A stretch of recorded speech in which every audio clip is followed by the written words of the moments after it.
कर्मचारी साथियों,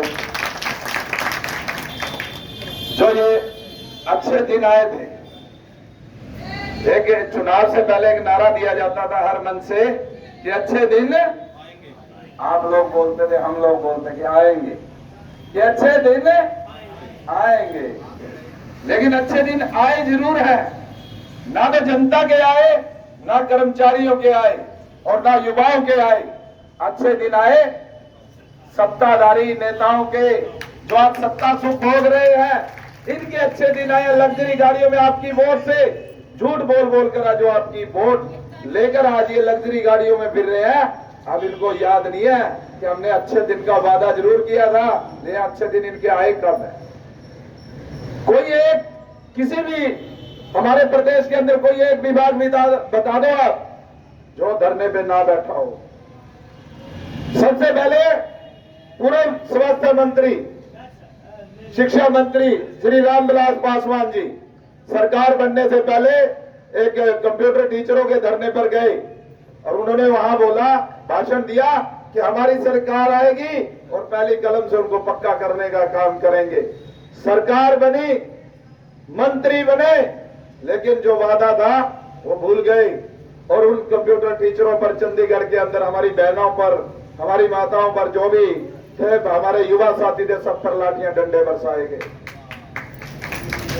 उसके बाद जो कर्मचारियों के साथ एक और इस सरकार ने धोखा किया, कहते भाई 60 साल की रिटायरमेंट थी, उसको घटा के 58 की कर दी। फिर 55 की भी सुनने में आई है, अब 58-55 पे रिटायरमेंट कर देंगे। अरे मैं पूछना चाहता हूं, 58-55 साल आप रिटायरमेंट कर रहे हो, जब 60 साल है तो उसमें दिक्कत किस चीज की है? या तो वे आप सोचते हो 58 साल में उसका दिमाग से भी आ गया, वे आप उसको रिटायर करना चाहते हो। वे कर्मचारी की तो आपने उम्र की सीमा रख दी कि 55 और 58 साल में उसको रिटायर करोगे, लेकिन स्वयं की आप 90 साल तक भी विधानसभा और पार्लियामेंट का इलेक्शन लड़ सकते हो। या तो नियम लागू करो तो पूरे देश में सेम नियम लागू हो कि 55 साल में कर्मचारी रिटायर होगा, 58 साल में कर्मचारी रिटायर होगा, तो 58 साल के बाद कोई भी विधायक और एमपी का इलेक्शन नहीं लड़ सकता। अपने सुख के लिए तो आप उम्र की सीमाएं जो सिर्फ कर्मचारियों पे लगा रहे, अपने ऊपर क्यों नहीं लगा रहे? फिर एक आई जो आज लंबे समय से एक आंदोलन चला हुआ है कि वो पेंशन बहाली, जो हमारी पेंशन है वो बहाल करने का काम करे सरकार, लेकिन सरकार का उस और कोई ध्यान नहीं है। आप लोग जो सारा दिन रात मेहनत करते हो, सरकार के खजाने को भरने का काम आप लोग करते हो, क्योंकि जो कर्मचारी है विभाग में बैठे हैं, चाहे वो टैक्स ब्रांच से हो, बिल्डिंग ब्रांच से हो, किसी भी ब्रांच से हो, वो सरकार के खजाने को भरने का काम करता है। एक रुपया यहां से इकट्ठा होकर सरकार का खजाना भरता है और उनकी पेंशन का कोई मुद्दा नहीं उठाता। न विधानसभा में उठ रहा है, किसी ने आज तक ये मुद्दा नहीं उठाया कि ये पेंशन में इनकी बहाल होनी चाहिए। और स्वयं क्या करते हैं? स्वयं आप 6-6, 7-7 पेंशन ले रहे हैं। अगर मैं आपको बताना चाहता हूं, एक बार विधायक बन गया और उसकी टर्म पूरी होगी, उसकी एक पेंशन लागू होगी। दूसरी बार इलेक्शन लड़ेगा, फिर विधायक बन गया तो फिर दूसरी पेंशन लागू होगी। तीसरी बार विधायक बन गया, तीसरी पेंशन लागू होगी। तो आज हमारे प्रदेश के अंदर ऐसे उदाहरण भी हैं जो 4 से 5-5 पेंशनें ले रहे हैं, जो विधायक भी है मौजूदा 4-4 पेंशनें ले रहे हैं। अरे बड़े शर्म की बात है। आप देश को सुधारना चाहते हो, प्रदेश को सुधारना चाहते हो, पहले अपने गिरेबान में झांको।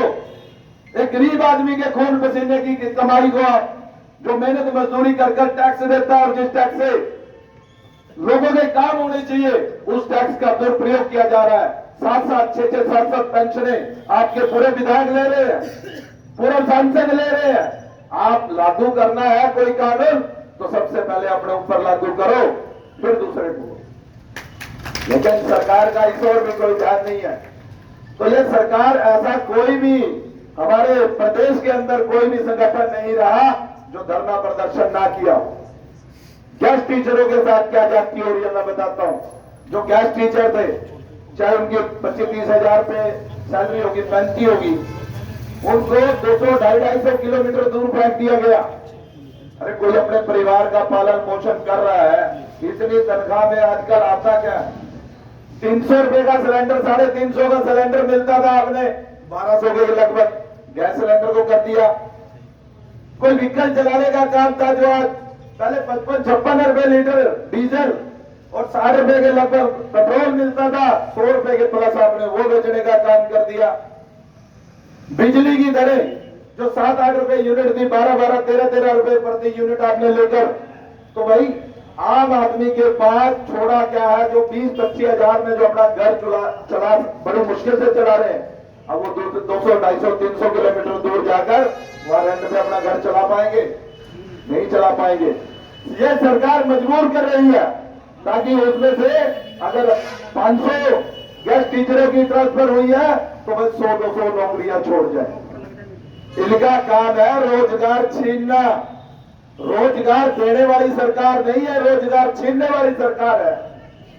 उससे पहले आपको पालिका परोल पर किया गया कि नहीं किया गया? कब किया गया?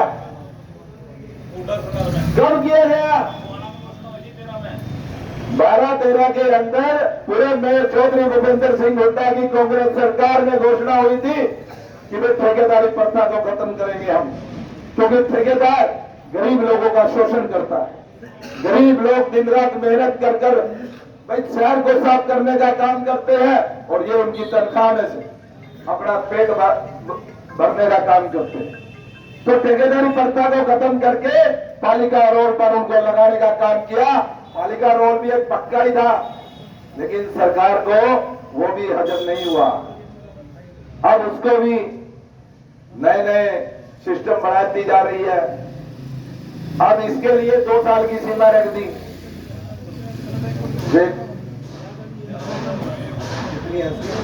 2 साल के एक्सपीरियंस चाहिए उसके। अब 2 साल के कौशल विभाग जो आपका बनाया है इन्होंने, 2 साल का एक्सपीरियंस होना चाहिए। फ्रेश व्यक्ति उसके अंदर का अप्लाई नहीं कर सकता और ना उसका नंबर आएगा। आज हमारे बेरोजगार साथी कितने हैं? लाखों की तादाद में बेरोजगार साथी घूम रहे हैं। क्या कर रहे हैं? कोई बेचारा फ्रूट की रेडी ला रहा है, कोई लोडिंग रिक्शा को बहा रहा है, क्योंकि सरकार आई तो 2 करोड़ रोजगार प्रतिवर्ष देने का वादा करके आई थी, लेकिन 2 करोड़ रोजगार छीनने का काम यह सरकार कर रही है। तो हर व्यक्ति इससे पीड़ित है। और उसी प्रकार जैसे जैसे इलेक्शन नजदीक आएगा, ये जो आज कौशल विभाग चल रहा है ना, 2019 का इलेक्शन था, तब इनको दिखने लगा, घोषणा कर दी कि हमने भाई वोट लेनी है। वोट लेने से पहले 2024 का इलेक्शन आने जा रहा है, अगले साल आपकी सारी मांगे पूरी कर ली जाएंगी। ये विभाग को भी खत्म करेंगे और पेंशन भी बहाली का वादा करेंगे, लेकिन 2024 में अगर खुदा ना खास्ता ये रिपीट हो गए, फिर नया कानून लेकर आएंगे, फिर आपको धरने प्रदर्शन के लिए 4 साल छोड़ देंगे। भाई इनके घोंसलों को समझो कि ये वोट के समय में कुछ भी कर सकते हैं। वोट के समय जो ये वादे करते हैं उनको ध्यान में रखो, तो उनसे सीखो कुछ। एक उज्ज्वला योजना आई थी कि नहीं? क्या गरीब आदमियों को फ्री सिलेंडर देंगे? मेरे भाई बैठे हैं, बहुत से परिवारों में सिलेंडर फ्री मिले थे कि नहीं मिले थे? 350 रुपए का गैस सिलेंडर था, वो 1200 का कर दिया। अरे वो उज्ज्वला योजना में जो फ्री सिलेंडर दिए थे इसी से निकाल लिए। वो 1 या 2 बार भराया, उसके बाद किसी ने भरवाया नहीं भराया। तो भाई जो कर्मचारियों के साथ ये गलत सरकार करती जा रही है, चाहे वो किसी भी विभाग में हो, पहला नंबर तो ये सरकार आप लोगों को छोड़ रही है। मैं बताता क्यों? क्योंकि ये सारा सिस्टम लपेटने की उसमें है। रेलवे का निजीकरण कर दिया, रोडवेज का निजीकरण कर दिया, हर विभाग का निजीकरण करते जा रहे हैं ताकि रोजगार बचे ही ना, हम लोग प्राइवेट लोगों के शोषण के शिकार होते रहे। तो ये इनकी पॉलिसियां है और ये उसमें धीरे धीरे वो कहता है जब थोड़ा थोड़ा जहर थोड़ा बीच में डालती जा रही है। तो ये हमारे रोजगार को छीनने का काम है। मैं प्रदेश की सरकार को बताना चाहता हूं, माननीय मुख्यमंत्री जी, ये वो लोग हैं जो आपके सपने को साकार कर रहे हैं। आपका सपना था, प्रधानमंत्री का सपना था कि स्वच्छ भारत। अरे स्वच्छ भारत आपके विधायकों ने नहीं बनाया, इन्हीं लोगों ने। सुबह 6 बजे उठकर लोग तो मुंह देते हैं और ये गलियों को साफ करने के लिए बेचारे निकल जाते हैं। पहिया पहिया डस्ट इनके अंदर होती है। आगे देखो इनका हाल, क्या सुविधा दी है इनको आपने।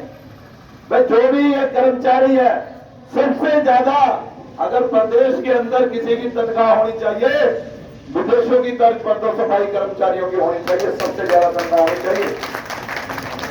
क्योंकि आज अगर हमारा शहर, हमारा प्रदेश चमकता है तो इनकी बदौलत चमकता है। 3-4 दिन बीच में आपने स्ट्राइक की थी कि नहीं की थी, तो भाजपा के लोग, भाजपा के नेता झाड़ू उठा उठाकर रोड पर आ गए और 2 दिन में ही तंग हो गए थे। अब उनको पूछो, वो दिन तो हर साल आता है, हर साल आता है। कब झाड़ू निकाली आपने? कब आपने कूड़ा करकट उठाया? सिर्फ झाड़ू पकड़ते हैं हमारे कर्मचारी साथ और 4-5 थोड़े कागज खिंडाए, फोटो खींच के डाल दे स्वच्छ भारत। अरे स्वच्छ भारत को साकार करना है तो इनके हकों की रक्षा करो, इनको खुश रखो। जितनी इनकी सैलरी बढ़ती है, मैं कहता हूं जो और टीचरों की सैलरी है 4-4, 7-7 हजार इनकी होनी चाहिए उनके बराबर में, क्योंकि इनकी सैलरी होगी तो पूरा दिल से ये सेवा करेंगे और शहर को ऐसा चमका के रखेंगे कि आपको बार बार ये स्वच्छ भारत की फोटो लगाने की जरूरत नहीं है, ये अपने आप ही साफ कर देंगे। भाई जिसका दिल खुश होगा तो काम भी अच्छा करेगा।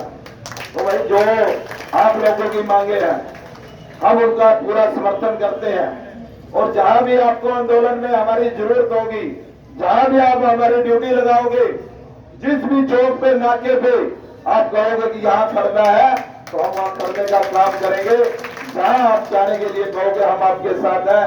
तो जो आपकी ये मांगे हैं, हम इन मांगों का पूरा, हमारे पार्षद 10-12 पार्षद हमारे नगर परिषद टोहाड़ा से जो आपके धरने पर पहुंचे हैं, हम पूर्णतः समर्थन करते हैं कि आपकी जो भी मांगे हैं वो जायज है और प्रदेश सरकार को समय रहते जाग जाना चाहिए और इन मांगों को पूरा करना चाहिए। अन्यथा आने वाले इलेक्शन में धूल चटाने का काम ये पब्लिक करेगी, ये कर्मचारी करेंगे। इस बात को भूलने का काम सरकार ना करे। जय हिंद, जय भारत।